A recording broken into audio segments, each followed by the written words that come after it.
एक भाभी ने अपने देवर को किडनी दे दिया। इतना तो सीता जी ने भी अपने देवर के साथ में नहीं किया था यार। हाय हाय, उस भाभी ने अपने देवर को किडनी दे दी थी। भाई आगे की स्टोरी सुनना, मैं तुम्हें बताना चाह रहा हूँ। उसके देवर की अचानक में तबीयत खराब हो जाती है। उसको नॉर्मली दवा लेने के लिए अस्पताल जाते हैं। वहाँ डॉक्टर जब मतलब रिपोर्ट मतलब लिखते हैं, रिपोर्ट होने के बाद उसकी मेडिकल रिपोर्ट आती है। उसके बाद मतलब उसमें आया उस रिपोर्ट में कि भाई इसकी तो किडनी नहीं है, तुम्हारा भाई कोई किडनी अगर दे सकता है तो उसे दे दो।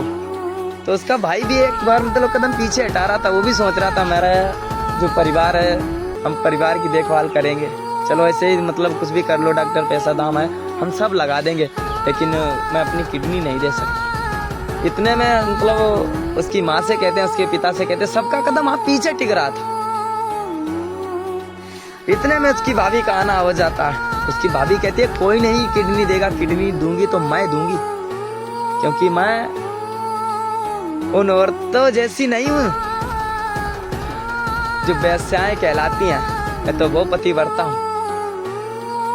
गृहस्थी का मतलब ही क्या होता है, फैमिली का मतलब ही क्या होता है, जो एक दूसरे को समझ ना सके।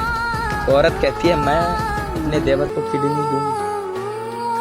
वो किडनी देने के लिए तैयार हो जाती है। डॉक्टर उसको लेके जाते हैं, उसकी किडनी निकाल के उसके जो देवर था उसको मतलब डाल देते हैं। जब उसके देवर को किडनी पड़ जाती है, जब उसको कुछ समय बाद होश आया तो उसने पूछा कि भैया भाभी कहाँ है? भाभी तो आई थी, हमने देखा था।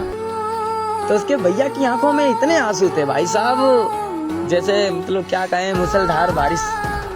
आंसुओं की कोई क्षमता ही नहीं, कितने वर्ष जाए बारिश की क्षमता होती है कुछ ना कुछ।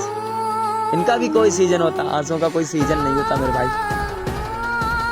तो उसके भाई ने बताया कि तुम्हारी जो किडनी है खराब हो चुकी थी, ये किडनी तुम्हारे अंदर पड़ी है, तुम्हारी भाभी ने दी। हाय, वो इतना रोया इतना रोया। इतने में उसकी भाभी आ जाती है। वो अपनी भाभी के लिपट के रोया, बोला माँ तुम्हारी जैसी मुझे मैया नहीं मिलेगी इस दुनिया में।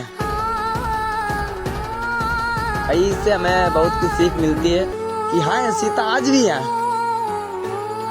उसकी नहीं सीता, इस कलयुग की सीता है।